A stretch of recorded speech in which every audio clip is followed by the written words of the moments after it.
Hi there, my name is John Holden. I graduated from the University of Connecticut in 1992 with a bachelor's degree in ornamental horticulture. In 1993, I started Land Designs Unlimited. I design, install, and maintain landscapes for homeowners in Upper Fairfield County, Connecticut. Today, I'd like to share my passion with you.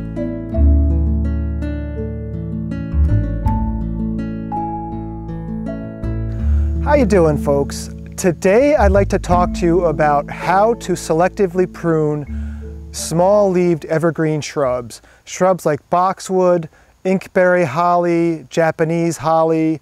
You could use this method for Andromeda. I'm going to talk to you a little bit big picture today about the why and how we do it, and then I'll break it down to smaller videos showing you some individual shrubs. And behind me here, this is actually Ilex glabra, or an inkberry holly, which is a very nice small-leafed evergreen shrub that responds very well to selective pruning. It actually looks better if you selectively prune it. So what is selective pruning? Well, most people, when they come time to prune their shrubs, they'll take their hedge clippers out or their hedge shears, maybe they're gas or electric, and they'll come through and they'll just round off the entire shrub with their hedge shears or their hedge clippers. And you'll have this, you know, in a perfect world, a perfect ball of a shrub. And by pruning all these branches at the tip, you're encouraging new growth to grow only at the tips. So after years of using, you know, your hedge shears to prune, the first 5 to 6 inches of your shrub is going to be full of foliage. But once you get into that shrub, it's basically just going to be, you know, dead, not dead, but there's going to be no leaves on it. Now, when we selectively prune, what we're going to do is we're going to take our pruning shears, and rather than prune everything at the outside of the shrub, we're going to reach into the shrub and prune it at different tiers. And that way there's going to be growth all the way into the shrub, and the shrub is going to have a more open habit and be a much healthier plant. And it's also going to be, in my eye, a little bit better looking. Now, there's some reasons that I really like to do selective pruning as opposed to pruning with hedge shears. And the first one is that you're going to allow more air and light into the shrub.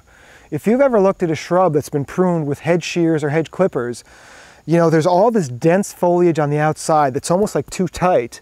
And then when you get to the inside of the shrub, because there's no air, there's no light, the shrub is basically just dead except for the stems. So here we're going to open the shrub up a bit, allow that air and light inside, and that's going to lower, you know, the chances of insects or disease getting in there.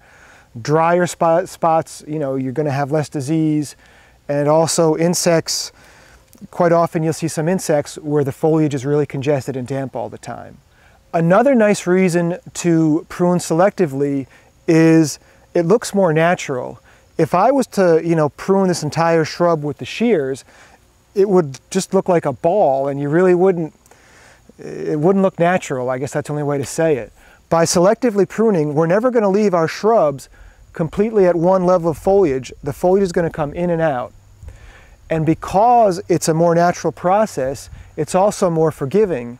If I'm using my hedge clippers and I'm pruning something and I make a mistake, once I take a divot out of the shrub, there's no way to rectify it, you know, besides waiting a year.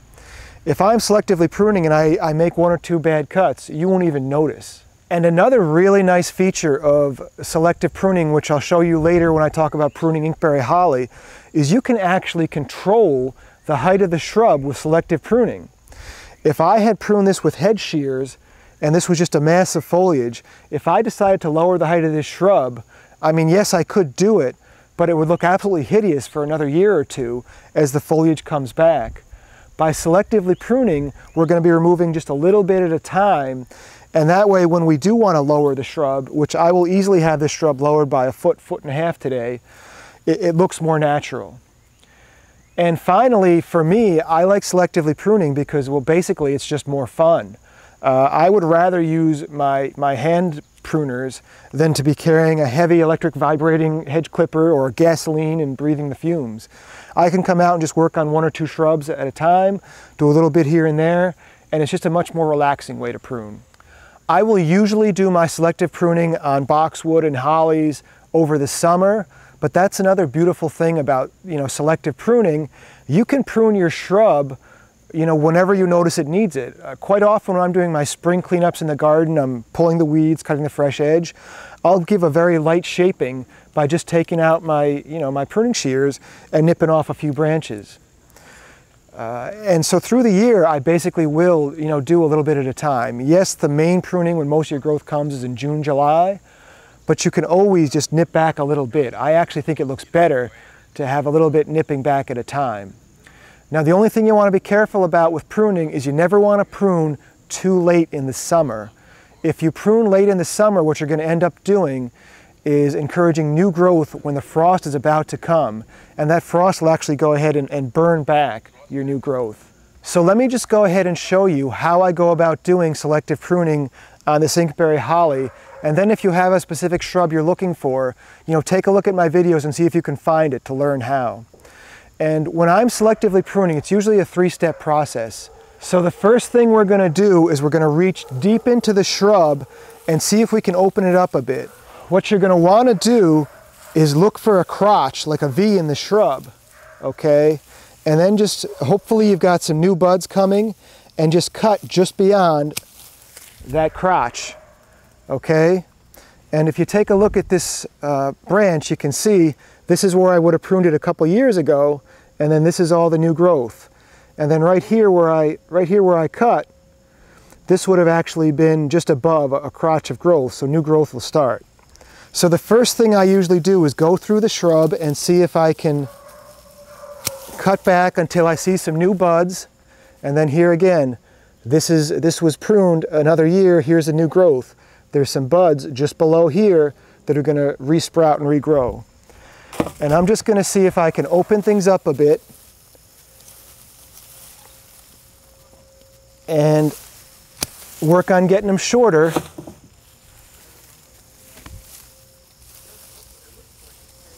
Cutting back to a crotch. Now once I've gone through the shrub and I've done that a bit, I'll come back and work my way out, and I'll take smaller bites. I'll take some smaller bites to bring that shrub out a bit. And I'm not doing the whole shrub here. You're going to have to watch the video on how to prune inkberry holly for that. But I'll work my way out and take smaller bites. When I'm doing the initial pruning, what I'm trying to do is find really dense foliage and see where I really need to open up that shrub. And then the final step I'll do is once I've got the whole shrub pruned, I'll just do some light pruning and basically just see if I can kind of smooth out the shrub. Now, if you've got a shrub that is really overgrown or just really unkempt looking, don't be afraid to grab your hedge clippers, and you don't have to make a perfect ball, but use your hedge clippers just to round it out a touch. You're not looking to have all your foliage cut on the same plane, but sometimes just to get things looking a little more neat, you do need to. But I really wouldn't recommend using your hedge clippers every year. This is something you just want to do, if the shrubs have just gotten way out of hand after a few years and you're doing your first pruning. I try not to use the hedge clippers every year. And when you're done, you're going to have a really nice open-looking shrub. Now, the first time you selectively prune your shrubs, you're probably going to be a little bit nervous, and that's okay. Just take it one step at a time. Don't be afraid to stop your work. Take a step back, take a look at things, see how it's looking. I assure you that barring, just going to town with the pruners, whatever you clip is going to come back.